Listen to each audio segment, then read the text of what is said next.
Well, a warm welcome to you all and happy Valentine's Day. I am JJ. I am a carnivore who eats mostly meat, and I've been doing it for about 20, no, I don't know how 20 years. 20 Wow. years. No, since 2022. That's it. I'm Eric. I'm a novelist and I eat mostly meat. And happy Valentine's Day or Valentine's. It doesn't matter to me. Here's a heart steak for you, courtesy of AI. Yeah, we just had our Valentine's Day meal separate from each other. Well, what happened was we had to do this live and I was like, I've got to be done eating by a certain time. Yep. And It's okay. she was asleep on the sofa. And Trying so, to sleep, yeah, dozing. and the dinner was in a crock pot. I'm like, I've got to eat. I got to get it over with. So I did it. Yeah, no, that was fine. That was fine. And it was beef shank. Yeah. And it was good. And I ate some of the marrow. A little bit of heart-shaped almost. Yep. Yeah, I mean, if you're looking at something that sort of is that shape, it Yeah. sort of is. Yeah. So, yeah. Right. And So- it was good for me. It was like, I used it like soup. Oh, okay. Yeah. Yeah. I could see how you do that. Yeah. So, hi, Carnivore Chans. Hello. Good to see you. Welcome into this circle. We are back from Las Vegas. We got back on Monday. Was that right? Yep, that was the day, all right. Well, what you want to talk about it? Yeah, I will go ahead and talk about it as you see my pale feature, my split lip. You're really washed out in this picture. Yeah, I am actually. I think I'm Maybe the light's on too. I bright. think that's partial lighting, but yeah, we got home. We'll talk about our trip again. We talked a bit about it a little bit last Friday, but great trip. And we got home Monday, and I was in a meeting, a work meeting, and suddenly had to excuse myself and purge. One of many, many times that evening, I got a stomach bug with a fever. I was really pretty. So there were a couple things that pertain to carnivore here, I think. Number one being, my stomach did not want anything that night. We tried a little bit of anti-nausea and all that stuff, but it wanted nothing. It did not want water. It wanted nothing. And then the next day, I did not want anything really in my stomach, some water. And for the first time ever, I was like, it's okay. I don't have to force liquids. I don't have to force food.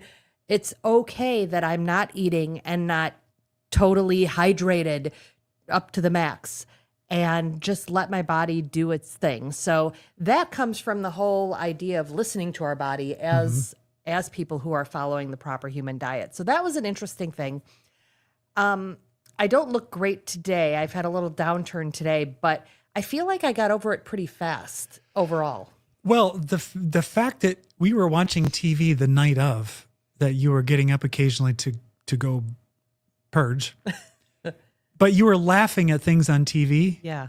That could not compute. If I have any sort of stomach bug, there is no laughing at all. There's just pure baby suffering. So I don't know how you were able to do that. Yeah, I think I got over it over the main portion of it pretty quickly. Today and yesterday felt really pretty good. I've been taking it easy all week. Today I just am really tired. And I feel like it's moving almost into I think there's some inflammation still there. It's getting a little sinusy. Yeah. So I think I just entered a slightly different phase. But again, overall pleased that I had a different mindset toward it, and also that the worst of it was over quite quickly. I guess it's going around that like a lot of people are coming down with this. It is, and I've heard it usually lingers. Oh. Like people have been like, "Oh, you're doing great." Well, the worst of it was probably a 6-7 hour span. I mean, yeah. And then it was just not feeling well. But Yeah, some fever, some achy. But when you don't have anything in your stomach, there's nothing to purge. And so that's maybe helpful. It might have been. The stomach just wants to relax. But it was sad because JJ's rarely that sick. Mm-hmm. And I was, of course, extremely concerned about catching her virus. Yes. So I washed my hands like a maniac. And so far, so good. But, there's only so much you can do. I want to do a quick experiment. So one of you, I know you can't coordinate with each other. So as many of you who want to participate in this, help me out. I need to figure out what the delay is between me asking you something and the chat returning into my chat box here, because I have no idea how long that delay is. So if you could just hit a letter. Not yet. Not yet. Don't do it Not yet. Just a letter. And then when I'm going to count down to 0 from 3. And then when I say 0, hit the button and send it. And I will then kind of pay attention to how long until we get something to come through. Now, there is the risk that nothing ever comes through because nobody decides to do it. So please give this a shot. So we're going to do this experiment. Are you ready? Is your finger on the button? Maybe even pre-type your letter in so that all you have to do is hit the send button. Are you ready? Here we go. 3, 2, 1, 0. And we're silent as we wait. Hey, there it is. Okay, so that was about 5 seconds. Yeah. And so it's, of course, not everybody's going to come in at the same time. So thank you, Lisa. Thank you, Carnivore Chans. And thank you, Donna. That gives me a sense for the delay. Okay. What's up? We got so much to talk about here. Let's cover this very quickly. Or not so quickly. I'm like, how quickly do we have to cover it? So we went to the Collaborative Science Conference in Las Vegas. We did a live from our hotel room last week, but we hadn't seen any of the conference yet because it was Friday. Yeah. And it didn't start until Saturday. So we attended a bunch of talks that generally was about low carb. And it was quite fascinating. Yeah, it was great. It was great. And interesting, too. I thought it was fabulous. Like Eric said, it was mostly around low carb.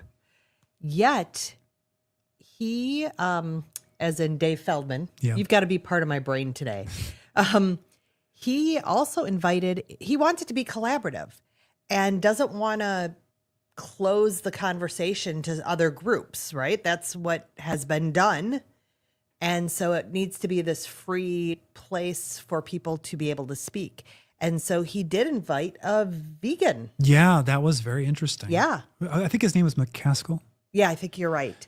And so we did have a presentation on that. And he was also in a debate, which was interesting. And holy cow. I mean, the generosity. Number one, I applaud him for coming and speaking. It was, I mean. It wasn't a hostile crowd, but it was a very skeptical one for sure.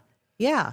And he donated a CT angiogram to the raffle, which was the largest raffle prize there. And it wasn't bound by price. It was anywhere you want to get it. Yes. He would just cover the cost. Yes, because he had one and it changed his life. So, I mean, again, I was just very pleased to be part of that community that is open to having those conversations. Yeah. Now, his presentation I didn't find super convincing. No. And in the debate, I didn't find him persuasive. No.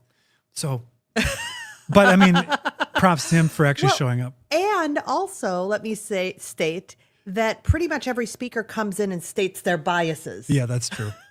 Which is great. Yeah. So, and our bias is this. So some of the, Dr. Berry spoke the second day. That was very good. His talk was about just the movement of low carb. And it was not specifically about carnivore, but it was just about the need to rethink nutritional guidance and start parallel organizations to the American Diabetes Association, which he's already doing with his American Diabetes Society, that is going to focus on, instead of recommending you have sugar and carbs while you're type 2 diabetic, it would recommend don't eat that, which just makes sense. Yeah. And he also spoke about, this being sort of the, what is it? Ground effort. Grassroots. I always blank on that. And, so it's very important for all of us to be sharing our stories with people, no matter who. Like, you don't have to be on YouTube or anything, but just sharing our stories to people who are open. Yeah, right. Don't pester your sister if she doesn't give a rip about carnivore. So, and then there, Dr. Westman was there. You are. Yeah, I was excited to meet Dr. Westman. Yeah, I got to meet Dr. Westman, talk to him for a little while. He's taller than I thought he was. And most of these people, it was interesting, they look better than they do on YouTube. Yeah. And I think he was one of them. But he has been working in the low carb area for 20 years at Duke.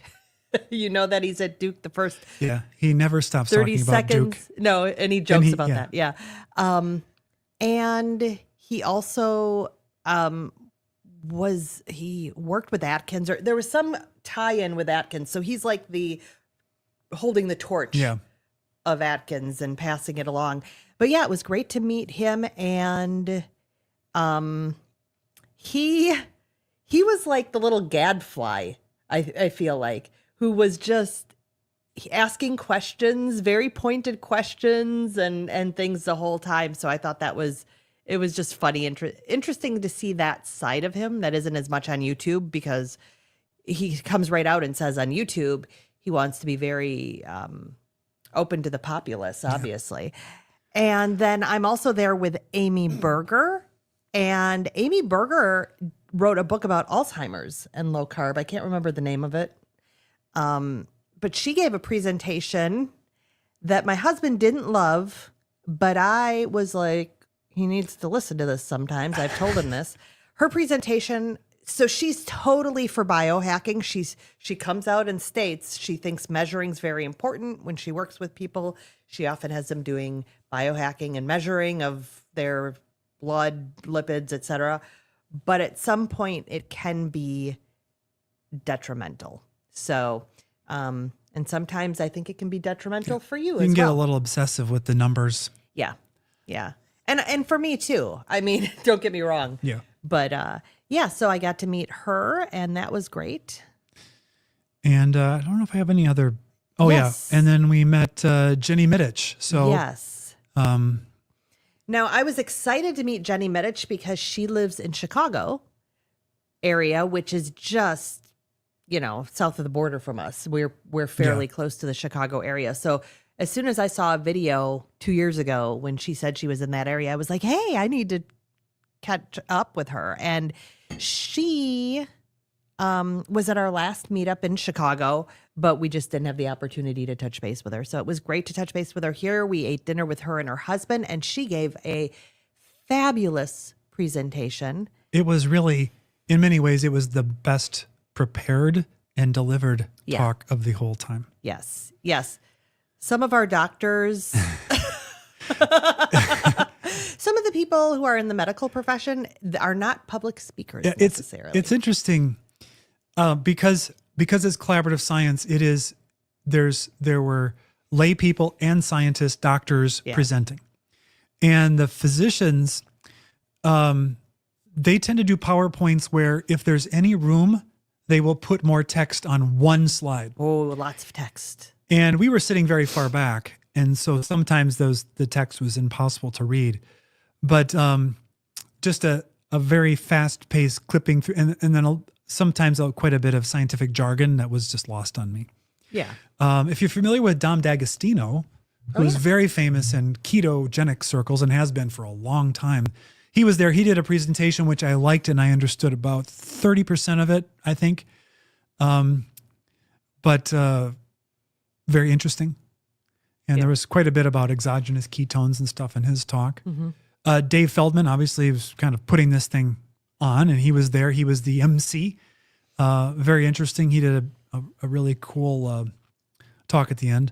I mean, there was a bunch of doctors. There was the one guy, he did a presentation on wound healing with diabetics. So you get neuropathy and you can start to get injuries and those can start to fester, and showed how putting those patients on low carb improved wound healing. And he kept talking about it's protein, protein, protein. The funny thing about his talk was it was probably an hour and a half given in 20 minutes. Yeah. It was fast. He didn't even pause between slides. He just continued with a new paragraph. It was crazy. Yeah. Yeah.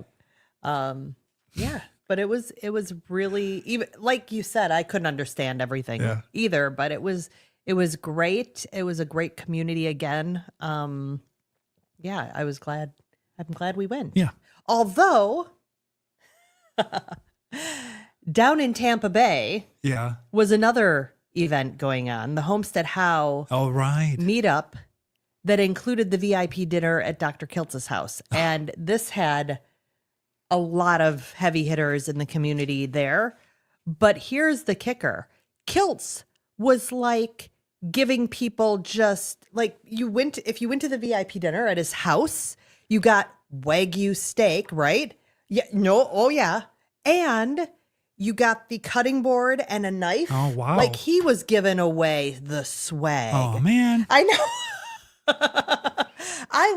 I liked our swag bag and our t-shirt and everything, but it was not what Dr. Kiltz was doing down in Tampa Bay. Yeah. And but Dr. Kiltz also gave $100,000 to the Healing Humanity movie. Wow. Yeah. Amazing. Yeah. So he announced that there as well. So very, very generous. And yeah. All right. So let's see. I've got a big list here. Let's check in with the chat. Yeah. Let's see. Donna's asking if the vegan looked healthy. Oh. And he looked fine. Yeah, he did. Yeah. The book is Alzheimer's Antidote. Is that correct? Yes, that is true. Yes.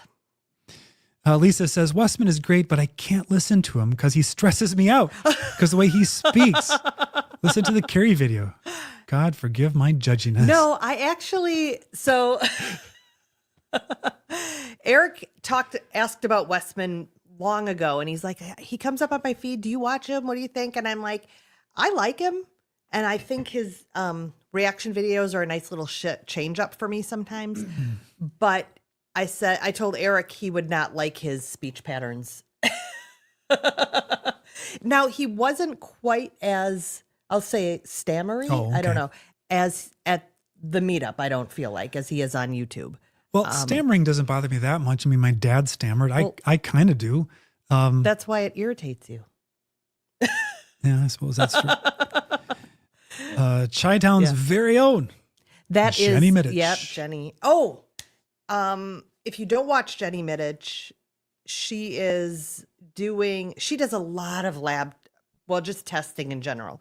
But this presentation was about her husband, who was extremely obese and has had some real issues with his insulin resistance, been on carnivore for a long time, and just not seeing some of the results that he expected to see. So they've been doing a lot of experimentation in the last, I think, 4 or 5 months, and doing a lot of testing. So she's going to begin that series soon. And I know that had some interest to both of us who, as you've heard on this channel, we both have things that we're like, carnivore hasn't quite fixed this yet. Yeah. So it's just, I think it's going to be interesting. Because healing takes time. Yes. And it just depends on how deranged. Yeah. And she maintains he was very deranged. Kiltz is that close to you, Lisa? Wow. I have to go visit him. There are some YouTubers I have to watch on 1.25 or 1.5. This reminds me, Dave Feldman announced he's starting a podcast. And his first guests were going to be attendees at this thing. And one of them was Nick Norwitz. Well, we get back, and then this week, Dave posts to Twitter/X that he just completed his podcast recording with Nick. And it was 6 hours of conversation. And so I replied, with Nick Norwitz, I've got to listen to that on 0.75x to be able to follow what he's saying. So that's going to be 8 hours.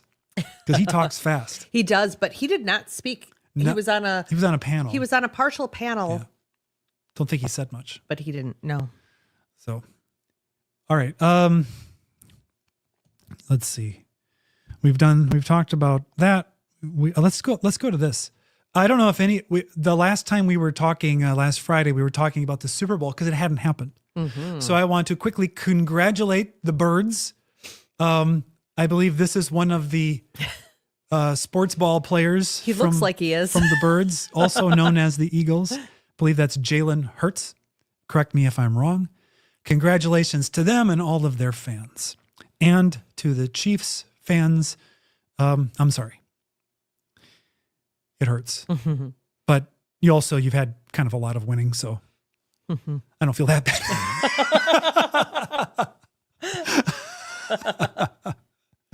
All right. I have a question for the chat. You can just say yes or no. Do you watch YouTube Shorts? Because I've been experimenting with them over the past couple of days, and I'm just curious on whether there's a lot of interest in those or if it's just a no. Because for me, it's pretty much a no. I don't really like to watch short form video, but let me know if you watch YouTube Shorts. I know, if you're on TikTok, that's just an obsessive, endless, and I'm not going to probably be on TikTok because I don't like the user interface. And I really struggle with Instagram. Instagram confuses me, and it always has. I know that, it used to be you'd post a picture, and then there could be some descriptive text. But then they introduce Reels, which were like Shorts or like TikTok. But then there's a thing called a story. And when I click on a person, I get their story and I can't get out of it. I can't get to them. I just have to watch their story, and I don't want to watch their story. I hate the way Instagram works. So we have an Instagram, but I don't really post much stuff there. All right. That's my rant. This is like a marble table. I shouldn't have smashed my fist on it. I've been talking a lot recently about dealing with some rising anxiety. And so I've been working on that. I've been doing a very, very careful experiment of reducing certain supplements and exploring different foods and stuff to try to see what is it that's triggering it. Because I was having this very weird and very consistent experience that right after breakfast, I could feel my heart rate going up and I would become very jittery. Now, it wasn't full-blown panic, but it was anxious making. And I was like, what is going on? I can't think of anything that I'm eating or consuming that I haven't been consuming for 2 years. Yeah. And so I did this experiment where with my supplements, I just started certain ones I just wouldn't take to see, well, do I feel good today or did I get jittery anyway? And it wasn't being super consistent. But I have some clues that, I do think I improved some things because I just cut my coffee in half. That might have helped. Everybody's going to say, it's your coffee, stop the coffee.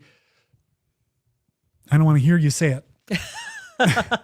Well, let's. But coffee doesn't do it. I fasted. I did a 24-hour fast the next day she was sick. I didn't eat until dinner because I was afraid to put anything in my stomach. And it worked out great, but I had 2 cups of coffee and it didn't bother me at all. I felt great. And that's usually what you have is 2 cups. Yeah. And they're not ginormo. It's not like 2 cups like this. No. But anyway, yeah. What I was studying today, what I was learning about today was I had steak and eggs for breakfast because my bacon was frozen solid because I didn't take it out of the freezer. Bako brick. I didn't want a Bako brick. And anyway, so I eat it and then I'm sitting there and I'm starting to feel, it wasn't strong, but I was just starting to feel I noticed that, how someone will kind of bounce their knee if they're nervous or they're just kind of overstimulated. It can be annoying to other people in the room. They're just bouncing the knee. I'm doing it, but you can't see it. I noticed I was sitting there doing that. I was looking at my computer and my knee was going. I'm like, where is all this energy coming from? And so I did a little exploration. And one of the things I learned was, do you remember hearing about the cephalic phase insulin release? That's where, in anticipation of eating something carby or tasting something carby, insulin is released in anticipation of the influx of carbs. And it makes sense that the body does it. In some people, that's a stronger response than others. Some people don't really get it and they don't see any particular effect. Well, I found out there is a cephalic phase for other hormones, JJ. Well, when you mentioned it, it was like, well, that makes sense. I've never thought about it, but it makes sense. Yeah. So in anticipation or the smell of certain foods, like high protein foods like meat, there can be a cephalic phase release of this category of hormones called catecholamines. And these are adrenaline, noradrenaline, dopamine. These are sympathetic nervous system hormones. These are excitatory. We know adrenaline because you get a shot of adrenaline and if you need it, you want it. And in certain contexts, adrenaline is part of feeling excited and the thrill of a roller coaster. But in the wrong context, adrenaline is fear and fight or flight and panic attacks. Well, if you eat a high carb meal, you get an insulin response, and insulin suppresses the release of catecholamines. And so instead, it encourages the release of serotonin. So that's why if I eat something very carby, I get that sort of, I feel so relaxed. I feel so good. I rarely feel this relaxed. Maybe I need carbs more. Maybe I need more carbs more often. And that's, the addictive cycle starts. Well, what I learned today is if you have a stronger cephalic phase release of adrenaline, these other things, that can start to get that excitatory effect in your sympathetic nervous system going. So I was like, interesting. And I found out that the amino acid tyrosine, which is in the protein that we're consuming, quickly gets absorbed and goes straight to the brain. Well, it doesn't swim to the brain. The blood carries it through the blood-brain barrier, and it is a precursor to these catecholamines in the brain itself. And so you can get, shortly after eating protein in the absence of sugar and carbs, you can get a boost of energy and focus. And that's really interesting because I was remembering the TV show Alone and Naked and Afraid. They're starving for days and days and days, and they're like, I need protein. They get a squirrel and they share a squirrel between them. Which is between 10 people. It's two little legs with 3 bites of meat each. And they're just eating it. And before they barely even swallow it, they're like, I can feel the energy coming through my body. It's totally cephalic phase adrenaline going into them, already getting them going. Now, evolutionarily, why would this even happen? Well, think about it. You are a hunter. You've killed some meat, and you're probably eating some of it raw right away if you're hungry. You're just going to cut some out and chomp it down, some fat. But now you've got a very valuable resource you need to protect, you need to process, and you need to get back to camp. And so now it's giving you immediate energy so that you can get that done, theoretically. On the other hand, you find a windfall of sweet fruits, berries, or some starchy tubers, and the body goes, oh, there's some cheap, easy calories here. Let's eat as many as we possibly can. And so the metabolism and the whole interaction with the brain neurochemistry encourages you to keep going and eating them as long as they're available. Well, and just maybe it's not excitatory. It's a slow down. Oh, of course. Yeah. Slow down and eat the berries. Yeah, slow down. And then, of course, insulin's arising and it's packing it away into the fat cells for later. Yeah. So I was learning about this and I was like, I wonder if the steak that I had for breakfast was just enough of this excitatory effect in my particularly anxious brain. It was enough to take it the next level.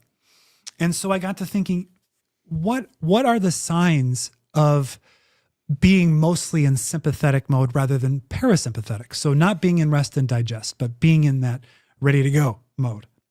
Well, it's your heart rate variability is one of the great signs or pieces of evidence of this. So if your heart rate variability is low, which means it's the time between the heart beats. And so when you inhale, your heart beats a little bit faster. And when you exhale, your heart beats a little bit slower. And so a sign of good health, good heart health, is having a higher HRV. My HRV is low. Well, mine is always low too. And so, but it's very individual. So it's not like a blood test where you see a normal range. It could be, for me, what is good might be 30 or 40 milliseconds. Someone else, they might need it to be 50, 60, 70 milliseconds for it to be optimal for them. But I was looking at, since I started this very high fat carnivore on January 11th, the day of the meetup in Chicago, I believe, I noticed that my heart rate had increased. My baseline heart rate had increased, and it just stayed going. This was evidence that I was having a sympathetic reaction to this change in diet, which is not uncommon for people who are going into deeper ketosis and aren't adapted to it. And you'd think, well, after 2 years of carnivore, I should be adapted, but maybe not. So I'm already kind of an anxious person, and I'm very sympathetically oriented. And I just do these things that prompt a little more adrenaline to hit the system. And it's just enough to take me from feeling fine to feeling jittery. And if I'm jittery, it doesn't take much of an external stimulus to bump me up to anxious. Well, I wouldn't even say it takes an external stimulus. It takes, because sometimes it's just you going, I'm jittery. Am I getting anxious? Is it getting worse? Yeah, Am that's I getting a thought anxious? spiral. Is it going to go, what's happening? So it doesn't take much but a thought to get me to go to the next level. So anyway, that's a lot. I know I just dumped a lot on you. I had some MCT oil in my dinner, and I've got ketones now. Anyway, I wanted to share that because I thought it was very interesting, because we think of just eat the diet and your body will do what it needs. And that's probably true in the long run. But sometimes you're having difficulties you really want to troubleshoot now. And sometimes that requires doing a deeper dive to try to understand the physiology and solve the puzzle. So what am I going to do about it? Yeah. Well, the most obvious thing is I need to get HRV back up. And the things that affect that most are obviously good sleep, certain types of breath work, Supposedly. and exercise. And exercise has been kind of hit or miss for me recently, because it's very hard to go do heart rate elevating exercises when you're already quite anxious. So that's something I got to figure out. Well, and I think you need to run off some of those hormones. I need to run them off. Well, I've said, maybe you're not maybe you've got burn them over off. energy. Yeah. Like you've got to get some of this energy out. But it doesn't feel like energy But I know it doesn't. in that particular way. But I get what you're saying. Yeah. And you're right. Yeah. I rolled my eyes at the heart rate breathing. Go ahead and do your breathing exercises. I worked for months, very concerted effort on trying to get my heart rate variability to change through breathing exercises. And it did not work for me. The exercise is resonant breathing, and that's a 6-second breath cycle approximately. Yeah. There's YouTube videos about and resonant apps. breathing that just show you the and will pace you. I find it actually helps me in the moment. Yeah, I didn't notice a difference, but tried it for quite a while. All right, I just talked a lot. You say something. You want to talk about Tita?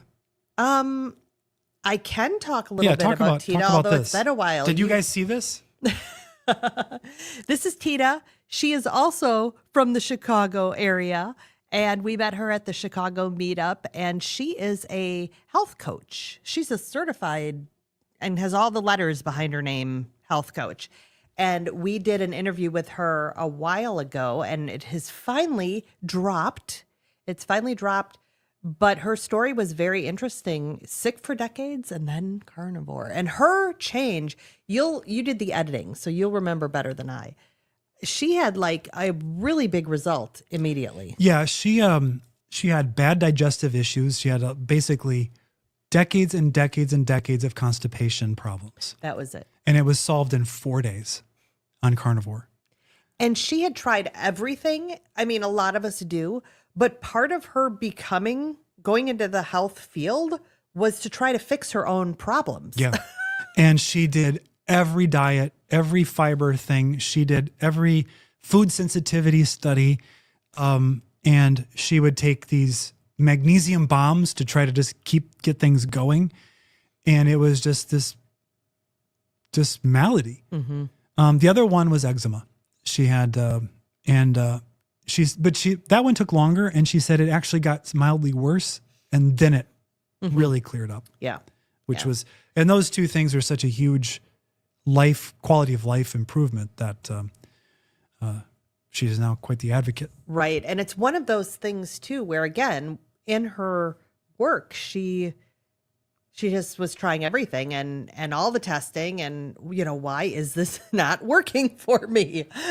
So if you haven't seen this interview, you need to go put it on in the background. She doesn't show you anything on screen you need to see, so you can do dishes or household chores and listen to it. And it's very, very good. All right. Let's see. What do we got here? Oh, when we were in Vegas, we went and saw this. This wasn't carnivore related. No, it's not carnivore related. But holy cow, those people are just...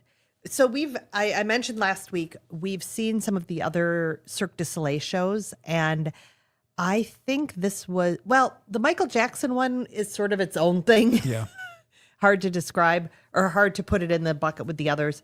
But I think this was the best one. And it's not only because it involved so much water and diving and synchronized swimming, but they had so much going on the stage at once. And it was just phenomenal. Just as an operation to do that show once, there's so many elements to it. It was quite incredible. Mm-hmm. And in this case, you're seeing a person way up in the air.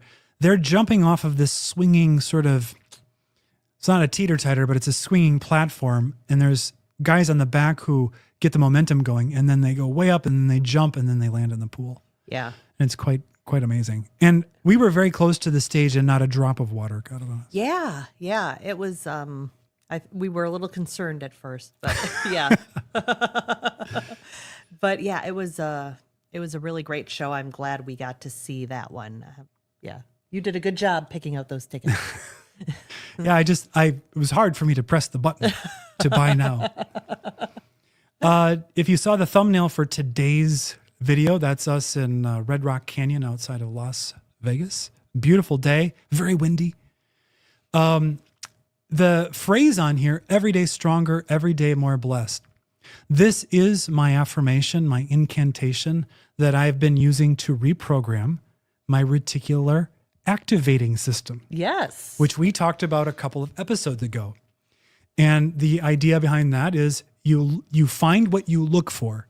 And so instead of walking and feeling anxious in my morning walks, I decided that on my morning walks, I would just repeat this over and over and over again and pay attention to it. Yes. And it has made enormous difference immediately. It really has. I know, like you said, we talked about it. And yeah, you have been... Now, we've been... This is the most we've talked all week. Well, this is the closest we've been all week. I didn't really want to be that close to you. No, I get it. I get it. But I mean, your engagement with me completely flipped when you started doing this, and in that when you are in your more anxious modes, you're very inward and isolated. So yeah, it was nice. And during episodes of anxiety, I bring this up, try to bring it to the top of mind, because it's very hard to have negative feelings when you're having positive ones, like gratitude. Yeah. So I just, and after I get tired of repeating this, and I know there was a time in my life I would have rolled my eyes so hard, they would have popped out, my brain would have exploded, and then my entire face would have melted like the guys at the end of Raiders of the Lost Ark. But I decided one day, once I learned about the reticular activating system, I'm like, not using this function of the brain to my advantage is idiotic. Not taking advantage of this retrainable aspect of cognition is leaving money on the table, and the money being happiness. So I just do it, and it didn't take long for me to actually start to feel it. And when I get tired of it, I actually start talking through the specific things that are incredible blessings in my life. And there are so many of them, not the least of which is my wife here, but also you guys. And I think about you often. Yeah. All right. And we talked about this. I just want to bring it around to carnivore for a second as well. We really, when we brought this up, we were talking about it in reference to especially the diet and how if you're looking for all the ways it's not working for you, you will find them. You will find them. So there is a huge portion of the carnivore journey that is about looking at what is working and remembering all those victories, even if they're not the results that you thought you were going to get. I ran across this doesn't really relate to that, but I'm going to ask it anyway. I ran across a question I want to pose to you guys here. I'll type it in here. Okay. What advice would you give, would you share to someone just starting carnivore? So I'm going to put that up here. Think about that one. This is a thing that comes up so frequently when we're interacting with family, friends, the outside world who've noticed our changes. And there does eventually come a day where some people come and say, how do I even think about doing this? Or I'm thinking of doing this and there's just questions. So I think that I would like to be armed with better answers. And so I'm just interested in what you guys have to say on that topic. I'm thrilled to hear that. And we had a speaker at COSI who, it was a layperson basically, and he talked about the messaging, and you've really got to he was the one who was introducing it through HR to business. Yes. Yes. Oh, that was from the perspective of insurance cost. Yes. Yes. But I forgot about that one. But he talked about, I know you were, you're like, I didn't like that one. I was like, I thought he had a really good point on having a very clear message that's palatable too. So his message was really around, and again, he's presenting this to HR type people, and his message was something along the lines of most chronic illnesses are caused by poor nutrition. I mean, that was his lead-in statement, and then he had a follow-up statement that, again, didn't go like all the way carnivore. He wasn't trying to pass that off in the first convo. Right. But definitely was trying to get some different wellness initiatives at the corporate levels. Yeah. I'm seeing Elisa says, I can't answer in a text because too much to say. Yeah, I get that. But I mean, that's one of the challenges though. Because if there's somebody you want to help and then they're coming to you for maybe a little bit of kind of feeling it out, the impulse to just give them a 2-hour lecture is very high. Yeah. And I don't know that that's the best way to do it. Carnivore Chan says, I say, give it 30 days. I think that's good. Yeah. I would this is the thing is that I think you really need 90, but if you tell people 90, they're going to be like, oh, that's a long time. All right. This reminds me. Carnivore Chans. I also follow the Keto twins here and there too, who are from Chicago. It's just Chicago all over the place today. But the Keto twins who've been on, I don't know their story that well because they're in my periphery, but they've been on keto for ages, and they just tried a 7-day carnivore experiment And that's what I was like, Yeah. oh, 7 days, huh? And the more vocal one said she missed her veggies, her cauliflower rice and stuff. But Cauliflower rice. yes, I never would miss that. yeah, she did. But my first instinct was just 7 days is not enough. But they I just lost my train of thought. I don't know. They did something. Did they eat something wrong? No, they did not. No, they did not eat something wrong. It was only 7 days. Oh, they were eating. They were force feeding. The one was force feeding herself. She would. That's it. You. The one was starting to experience some appetite correction, it seemed. Like she was starting to get more in touch with her satiety signals. And I think, again, they've been keto for like ages. But she didn't realize that was part of carnivore. So she just kept shoving in. She's like, oh, I don't want to eat this meat, but I'm going to eat it anyway. I have to look something up. And so Keep talking. So yeah, so they did that, and they did a couple recipes as well, which I see. Lisa says like their recipes. Yeah. That's what I like to watch them cooking as well. And they said the carnivore cake did not taste like cake. Shocking. This carnivore cake tastes like tallow and meat. They actually made a pretty good looking like roll, but its base is ricotta cheese. Yeah. So I'm sure it's delicious because we know we like you and I like cottage cheese bread. All right. I was, during our trip, I listened to a Dr. Boz one morning because I was up very early in the morning. And because it was Pacific time and I'm on Central. And she was talking about, it was a video about why you might feel a little bit of nausea or just not quite good stomach in ketosis or in carnivore. And one of the things she said is that these high-fat diet will prompt a release of this cholecystokinin, which is a satiety hormone. Right. And the keto twin had just eaten butter that day. Yeah. It was her first foray into eating butter. And apparently the GLP-1 inhibitors also prompt this to rise. And if it rises a lot, it slows gastric emptying and it can just create a feeling of ugh. Well, since I had moved to high fat, I was having occasional days kind of delayed after a meal where I'd be like, on carnivore, I don't ever feel sick or just kind of icky. So why am I having this weird reaction? And I figured it out.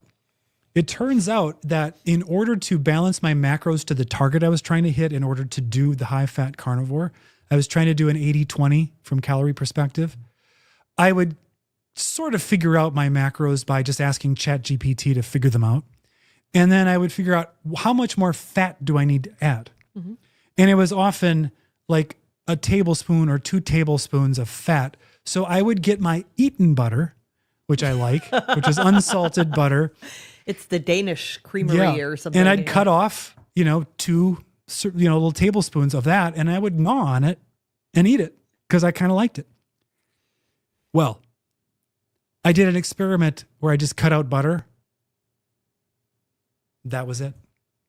I don't know if it was butter specifically, but I was inundating my gut with a huge bolus of fat and it was causing this reaction. Mm. So, I don't know. I'm just kind of thinking that is it just the fat itself or is it butter for some reason causing a larger reaction? And I'm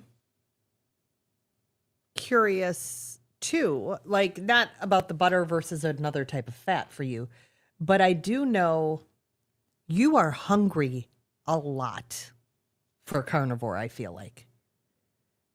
It doesn't, I can't eat enough to stay. Yeah. not hungry, I don't because know. I get full extremely quickly when I'm Yeah. eating. I don't know. I'm not sure your hunger hormones are healed. Yeah, I would agree. So I don't know if this is part of that. Well, maybe it's Yeah. too strong of a reaction or Yeah. something. Yeah. I don't It's know. all speculation. Everything is speculation. That's my favorite thing to do. As a matter of fact, I learned it from my mom, who loved to speculate about other people. Yes. It was her pastime. Yes, it does. Okay, let's see. Lisa says that ketogenic woman is amazing. Yes. Yes. I've seen some of her videos. Yeah. Donna is asking, JJ, what made you stick with it when you didn't see weight loss? Did you just feel better? Yes, I did. I mean, I was really focusing on how good I was feeling. And it's sort of a twofold answer. The first being keeping track of those non-scale victories and really keeping those at in my reticular activating system. That's right. Wow, my skin is better. Wow, this is, my pants are fitting better and I feel better. I have more energy. My brain fog is better. All that stuff. But the second thing that I've talked about once or twice on these lives is that my decision to go carnivore was, I'm not a religious person, but it was almost like this it was like this resounding yes in my body. When I decided to go, it was like the commitment was so high that I felt it like in every cell of my being.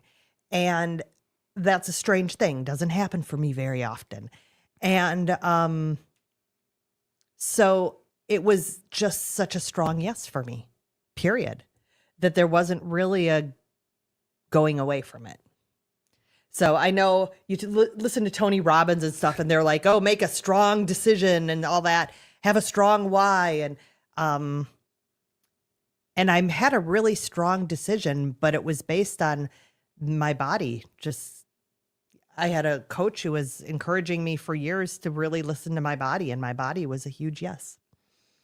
And I don't know how, it's like a gut feeling. It's like a gut resonance. There was this resonance. And that's not what happened to me. No. That's not how I did it. I stayed with it because I didn't feel like I had any other choices. Yeah. I had done everything else.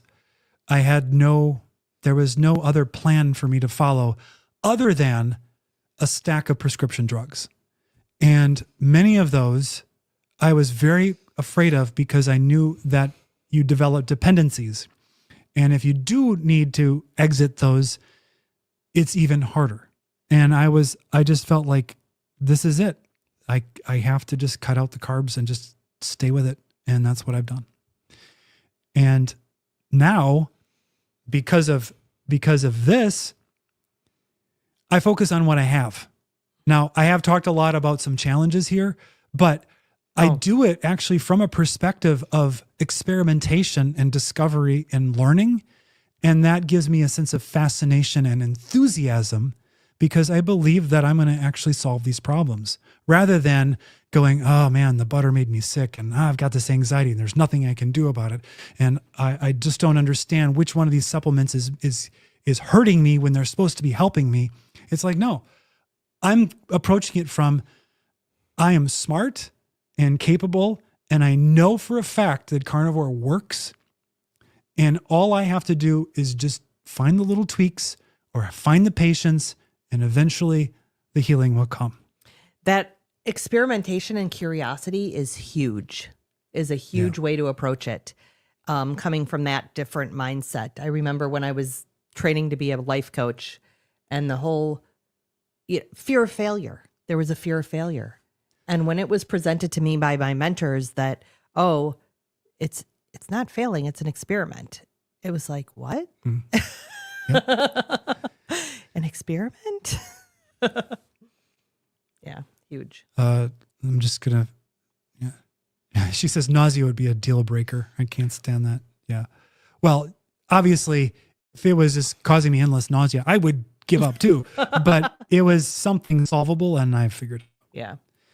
And I think there's recalibration too, because I don't think it's quite the same as sick nausea. You're right. Yeah.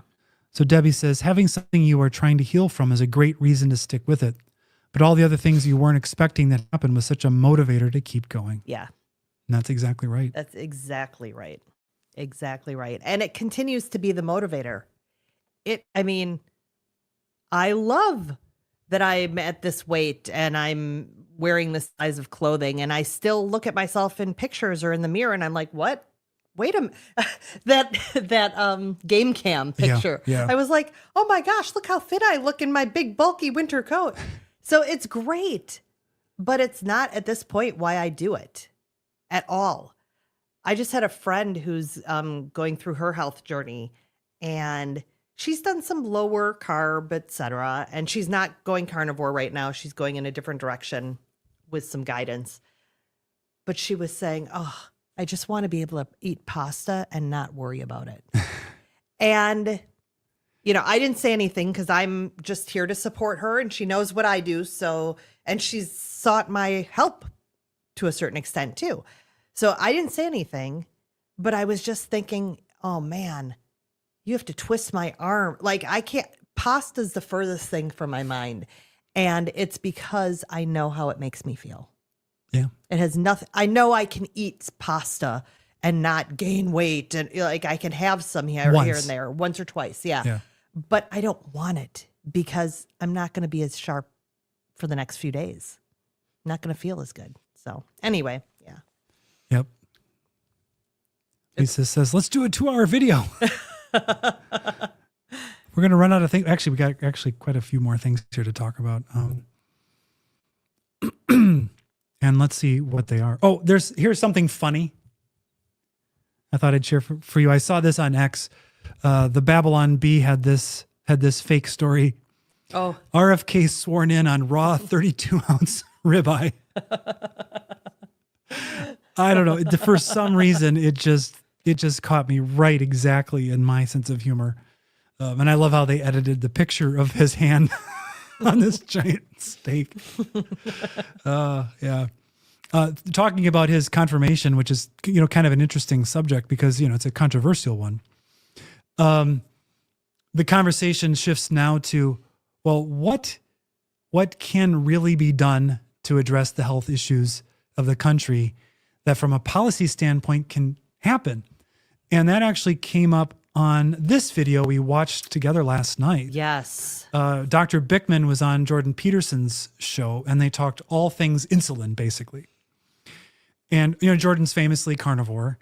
And Dr. Bickman is a teacher at BYU, a professor, researcher into these metabolic systems. And, the question was, it's not, during the campaign, there was a lot of talk about the chemicals in Fruit Loops in the United States that aren't in the Fruit Loops in Europe because Europe doesn't allow them. And the problem isn't, the chemicals aren't good, but the Fruit Loops are the problem. And so, any way you slice them. So how do you get the Fruit Loops out of Washington? So it is a big, big problem. And I don't think it's going to be easy because everyone's opinion of what is a healthy diet and what is good and promoting for health is very different. And so I don't envy RFK Jr. because he's going to, basically, if you seen the Looney Tunes episode, Duck Season, Rabbit Season, he's going to get it from every side. Yeah, I'm so glad that it is in the national conversation, and now's the time when there are going to be disappointment on all sides.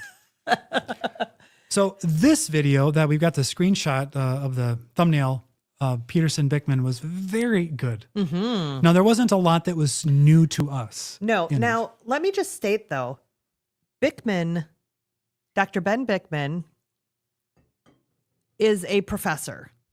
So when he presents his information, he has these stories that he's used with his college students and examples that he's used and analogies that he's used with his college students. So we were actually talking about him at this COSI conference because, as I said, many of the scientists or doctors are not as targeted in their ability to speak and have messaging as Dr. Ben Bickman. So So he's very dry but yet does have a sense of humor. Yeah, he's got a sense of humor, and he's very clear. And that's the thing. The problem he had was, they only had like an hour and a half or something, and every time he was asked a question, you could just see like 10,000 PowerPoint slides kind of explode above his head, and then him going, "How do I cover this thing that is, a 3-course lecture series Yes. in a succinct answer?" And the answer is you can't really do it. Yeah. But the takeaway quote, because they were talking about type 2 diabetes. Oh, for you, yeah.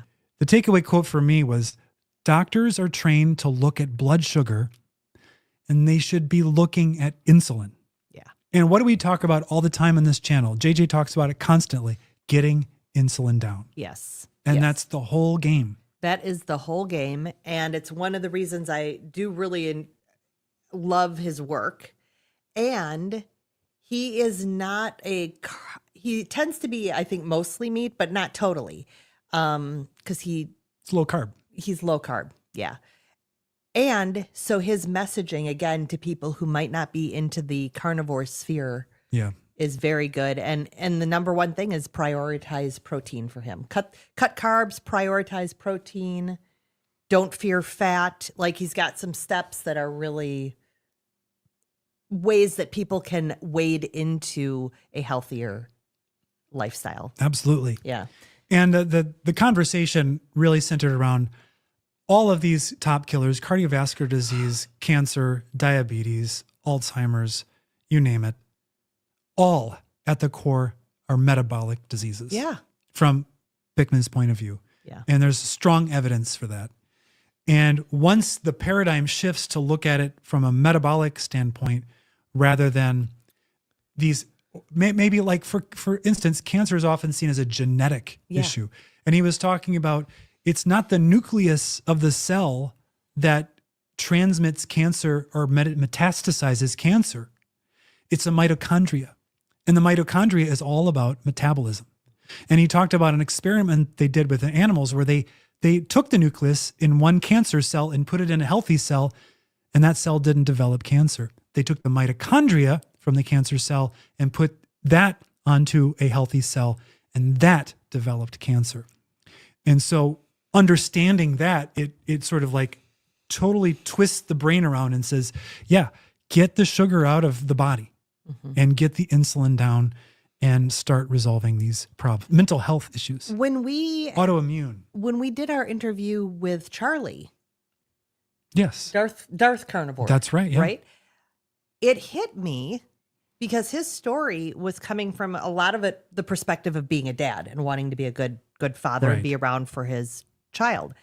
And it hit me during that interview. My whole life, well, my dad died when he was 43 of a heart attack. And so my whole life was framed around, my adult life was framed around heart disease in our family. And genetic, is there a genetic component? Now, he was not metabolically healthy. He was obese. So, I mean, there was that. But he was sort of an outlier in my family as far as his weight goes. And so what's this heart attack issue in my family? And I've got to be careful of it. When I talked to Charlie, I realized my father died of a metabolic issue. Mm-hmm. Don't look at it from the heart attack side. I mean, yes, get my heart checked, blah, blah, blah. But if I had been told it was a metabolic issue from the start, well, I'd probably be a vegan because of the timing and But that's a whole different framing. And you're looking at it from a whole different perspective and doing things completely different when you see that as a metabolic issue versus this family heart thing. Yeah. Completely different. And we know that. But the rest of the world needs to know that. Take Charlie down here. But if you haven't watched that video, you should, because it's very good. Yeah, Donna says, even if they just stop demonizing meat and stop focusing on cholesterol, that would help. Yeah. Agreed. And that's the hope, is that even though neither side is probably going to get everything they want, in whatever happens, hopefully we see some progress. You're giving me a weird look. No, I'm just skeptical. There's a little bit of cynicism, but I'm hopeful. Lisa says, shh, I'm hunting wabbits. Duck season, wabbit season, duck season. Scroll up to my convo starter, maybe, lol. Oh. I missed something. Yes, I saw it earlier. It was about her cat. Where? Cat. There it is. Up top. Oh, I totally missed It that. is. I mean, I saw it and it's fascinating. A thought too. Yes, totally. I feed my born feral cat steak from work, chopped into cat food sized pieces, and it has totally changed her behavior. Mm-hmm. She begs to be pet before eating, comes into the house. Wow. Yeah. They need that. I mean, cats for sure just need to eat meat. Cats especially, but just, I've said that before. Again, my whole perspective has shifted, and seeing especially the younger generations here and going, oh my gosh, these poor young people, whether they're kids or young adults, who are walking around like zombies. Yeah. Of course they're not a good labor force. They can barely stay conscious. But again, if you've got that baseline nutrition, it's great. I was talking to my my mentor, my life coaching mentor just yesterday about this, about how if we have that basis of health, how so much about our personality and our openness and our happiness can be so different. Don, I learned from him today that ketones have calories, and when you breathe or pee them out, you get rid of calories. And if in ketosis, you burn 300 more calories a day than regular diet. Interesting. That could be the case. I don't know about that specifically, but it doesn't. I mean, ketosis is basically just turning fats into a special substrate that certain muscles and the brain love. And it's very anti-inflammatory to get the sugar burning out of the brain. They actually talked about on that podcast about how there's an idea that glucose is the preferred fuel for the brain, which is totally false, because the evidence is that ketones are. No human interaction ever. I'm assuming this is the cat. Or you're talking about me. Well, but I just had a bunch. I went to Las Vegas. I had meals with other people. I was in very crowded places, and I lived. Yeah. You rolled with it pretty well, actually. I did my best. Yes. Oh, let's see. We've touched on all of it. We've talked about everything on the list. Yeah. We haven't talked about the ketones making me mad. I'm struggling to try to keep the ketones up where I want them. This is why I've been listening a lot to Dr. Boz, because she's very much into getting the ratio of ketones to blood glucose in therapeutic ranges. She has excellent content if you're having trouble losing weight on keto, because she has case study after case study after case study showing how metabolic resistance, it just sometimes does not respond the way you think it should. Yeah. And you may need some help getting the ketosis jump-started. And that may have to happen through exogenous ketones or MCT oil, or some version of sardine fasts or fasting. But amazingly, going straight into water fasting did not work very well for certain people. So that that never occurred to me that that'd be the case, but. Well, and back to Jenny Mittich, her husband is an example of someone who has had some insulin resistance and things not reacting. And he was doing like 10-day fasts and stuff. Yeah. Long, His is a very, they're doing some major assertive things, but I think the testing is going to be very interesting, because her theory is that he has too much visceral fat. And once he hits a certain level of lowered visceral fat, things will start to shift. I think that's true. Yeah. Because I've been doing a lot of reading about insulin resistance and how different tissues in the body can be sensitive, Oh. and while others are resistant. So, for instance, as I've been trying to crack the code on my triglycerides, one of the questions is maybe while my muscles are very insulin sensitive, which is why when I have my insulin tested, it's really low and it looks really good. But there might be some insulin resistance still in my liver. Mm-hmm. And I was thinking about, well, why would that be? I mean, I've been doing this for 2.5 years almost, and I weighed in at 170.5 or something today. Holy cow. So this high fat carnivore has had me losing body fat very slowly, but it's been coming off. Wow. I mean, the only time I approached that was at Weight Watchers, and I looked like a walking skeleton. Yeah, it was not good. I don't think I look like a walking skeleton. I'm No, sitting you down, don't. that's why. But so there could be, but I was like, why? How could there still be some insulin resistance at the liver level? And the answer was, it's probably old. It's probably just taking a long time to heal it because I packed that on probably in my 30s. And for whatever reason, it's just really, there's some fat in my liver, and there's just taking some time to get to the level where that finally, those deposits start being removed. And this is all Dr. Boz info. Yeah. And you also, she's talked about it a little bit, but you stumbled upon this a while ago too. The realization that those liver cells, the ones that are insulin resistant, so we're dealing with fatty in liver, right? Mm-hmm. There's some fat in the liver, but the liver cells also need to regenerate, or not regenerate. They need to experience autophagy, and their progeny, I don't know the right word right now, they have to have progeny that's more insulin sensitive. So you're dealing with the whole life cycle of these cells to regenerate healthier cells that maybe are a little healthier. Now, if you go off the wagon really bad, the next generation of cells in your liver are not going to be healthier. Right. And they persist for like 6 weeks or something. Yeah. So it's an epigenetic type thing where you're actually waiting for this cell healing through generations of cells.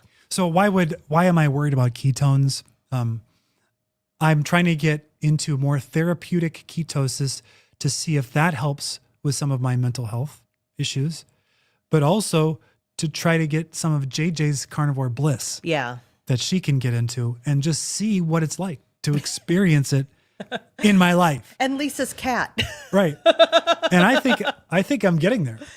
I think so. Although I think the affirmation probably has done more than any of the ketones. It's hard to say because they've been a little piggybacked, but I think, again, I'm a life coach, so I think the two go hand in hand. Definitely. But I definitely notice a difference in my outlook when I'm in a deeper ketosis. It's so crazy because I'm skipping some chats. I'm going to come back to them. But Donna says, so eating more fat has increased your fat loss? Yeah. Body fat, most of it comes from carbs. Mm-hmm. Carbs raise insulin. Insulin tells the cells to bring sugar into the tissue, and that sugar can't go in necessarily. It's converted to fat and stored as fat in adipose tissue. You can't store glucose in adipose tissue. You store energy as fat. The muscles can take in some blood glucose. The brain can use it for fuel, and your liver can store a little bit. Mm-hmm. And so the reason why, and there's arguments. Some people say you get greater satiety, so you maybe eat less energy, but I don't really think that's the whole story. But really what it's just the metabolism, it's a signaling thing with insulin. When insulin is very low, the body's saying, take stores of fat out. And while it's removing stores of fat, it can't put them in. Yeah. And if insulin's up, it says, put fat on. Insulin's low when you don't eat carbs. You can eat a huge amount of fat, but insulin won't rise from fat. It'll rise a little bit from protein, but it won't rise from fat. Insulin has to be low. That's why we need to look at insulin, not blood sugar as much. Yeah. And speaking of that, Dr. Bickman talks about this really well in that Jordan Peterson interview. And so as well. This is why I'm looking at a proportion of fat to protein, because if you do eat the wrong proportion, your liver might start making glycogen. Yeah. And because it senses that blood sugar is low, I need to start making some rather than making ketones, which is what you want it to do. So your body will get adapted to running on fat directly, ketones, and a little bit of blood glucose. You don't want it zero because then you die. Yeah. Let's go back up the scroll here. Life After Carbs said, I dabbled with dry fasting today, but there's a lot to learn about breaking the fast before I go too far. Sounds promising, and I have a couple of books on the way. I'm fascinated by this, but not this is not a part of my journey at this point. However, again, when I was sick this week, and I don't know if you were here for that, Chris, when I was sick on that Monday night and actually purging, I knew dry fasting is an okay thing now. Like that wasn't in my, we're so panicked about dehydrating that the idea of dry fasting was not in my paradigm previously. So for me, I was able to let go of drinking water until I was actually needing to drink water. So I didn't totally dry fast, but again, it was just this like, oh, I can just listen to my body. And my body's going to be okay without slamming water that I'm just going to end up purging into the toilet in a few minutes. Really. So keep us posted though, because again, I'm really interested in this, but not part of my journey at this moment, unless I'm sick and trying to avoid the toilet. Yeah, I know the refeed after an extended fast of any kind, you have to be careful because you can make yourself really feel terrible. Mm-hmm. A healthy alternative on YouTube is The Fasting Master. He's a vegetarian, but I always love him. Watch the oldest vids before he got weird. Interesting. A healthy alternative is N of 1 to the max. Is that another channel? I don't know that one. Yep, Donna, eat more fat. But the most important thing is no carbs. And experiment. Mm-hmm. Might have to track it a little bit. Keisha, almost 2 years into carnivore, and I normally eat a ton of salt every day. Today was the first day that I just sprinkled a tiny bit on my food, and surprisingly, I feel just fine. Well, and I think that's the biggest takeaway that I've had from my 2+ years of this journey too is the body changes. And so what I did when I first started, it's not that it doesn't work now, but it's not optimal for me now. Mm-hmm. And things can shift just like that, salt intake. I think I'm taking in less. I stopped with, you have. I experimented a little bit again with salty recently because I was trying to see if that was going to help with some things, but I've stopped it again. And I just salt the steak. And if I really feel like, well, maybe I need some salt, I just put it in my water, just a little bit. I think it's something you got to dial in for yourself. Yeah, absolutely. Absolutely. I was a little ill last night, so it seemed like a good idea for today. To let the stomach rest. When I was in college, there was a really bad flu going around, and it was not politically incorrect at the time, but I'm sure it's not great now, but it was called the Beijing flu at the time. Like that's what it was called. And the doctor had me drinking juice nonstop to just try to keep me out of the hospital. So again, this is completely a different thought. So yeah, if your body said it was a good idea, I totally am on board with that. Yeah. I'm going to do some more fasting at some point, but right now I'm running an experiment, JJ. Yes, you are. I am, I had another set of blood labs and my triglycerides were beyond belief. Okay.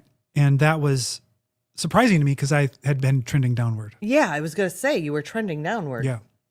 I don't know if I've got that. Let me see if I've got that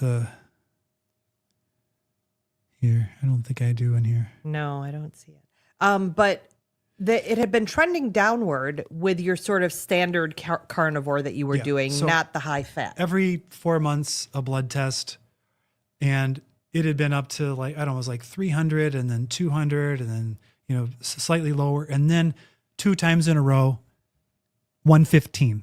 So not great, but not terrible from my perspective when it had been many times that in the past. So I start high fat carnivore, and then 2 weeks later I get this blood draw, and I'm thinking, oh, my trigs are probably even lower still. No, 300 plus, like ridiculously, unbelievably high.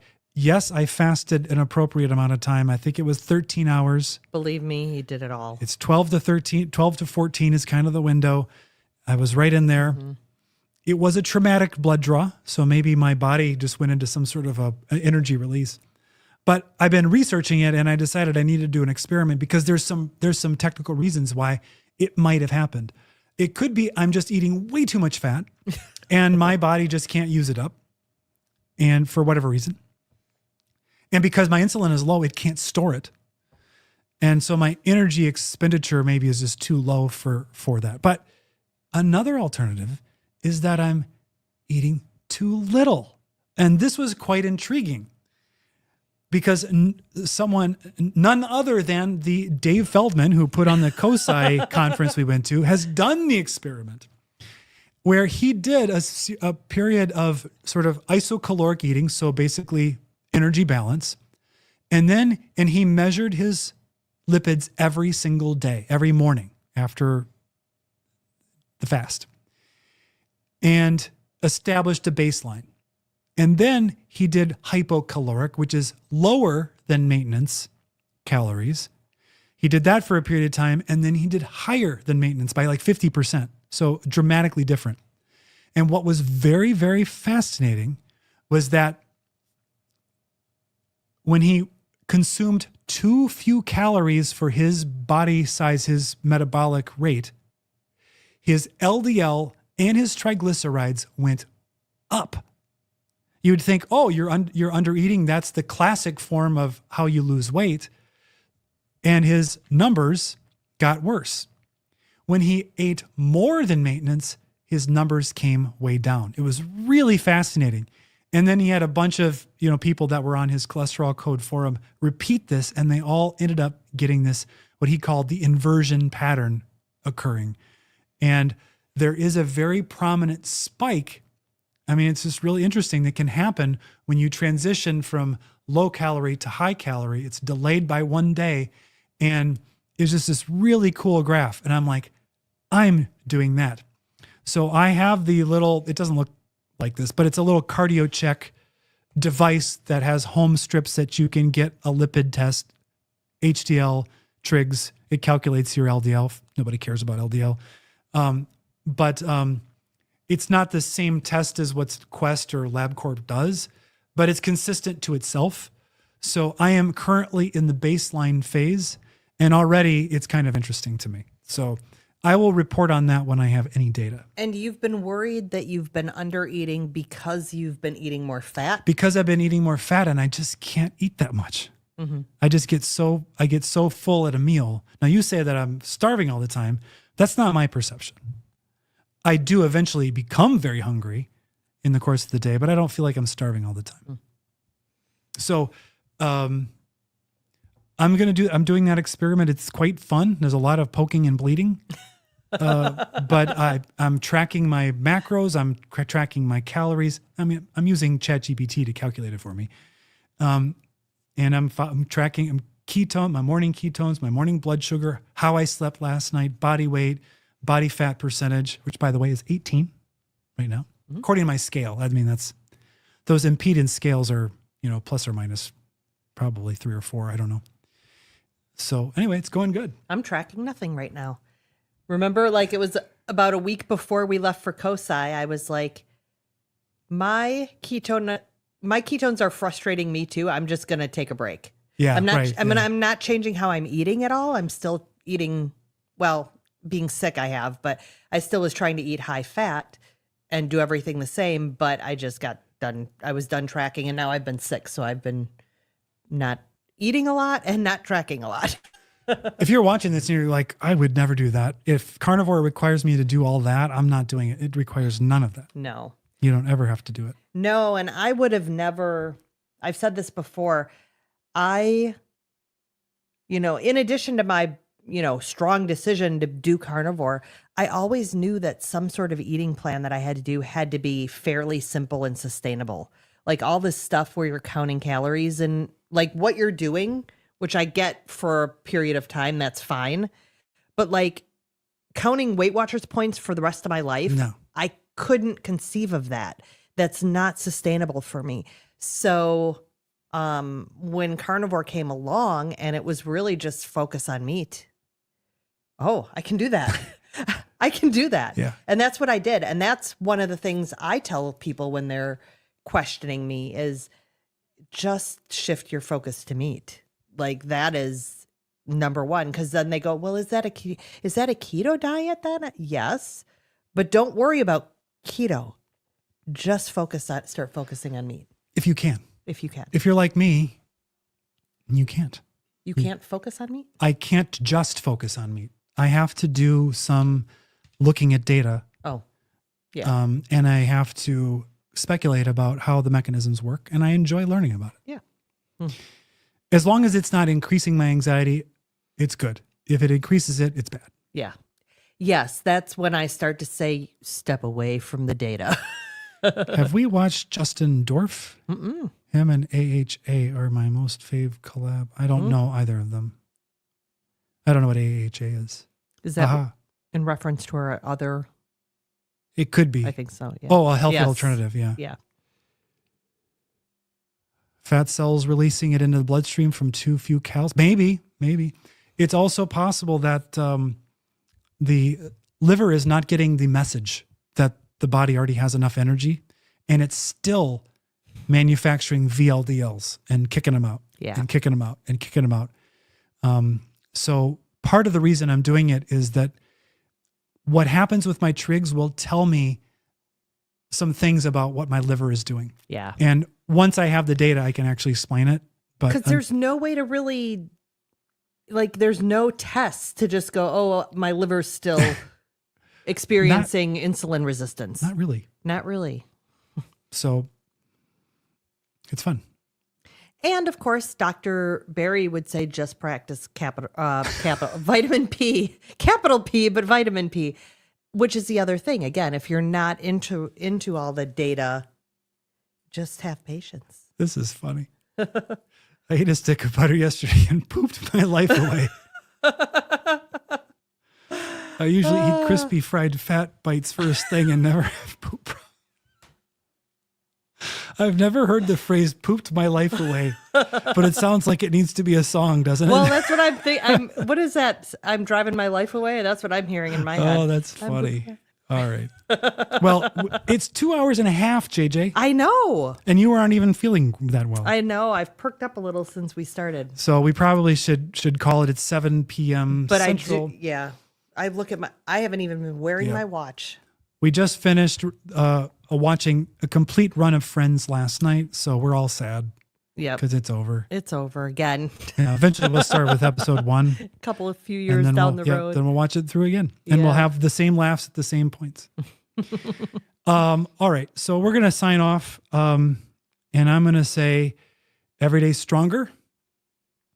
Every day more blessed. That's it. See you next time. Bye-bye.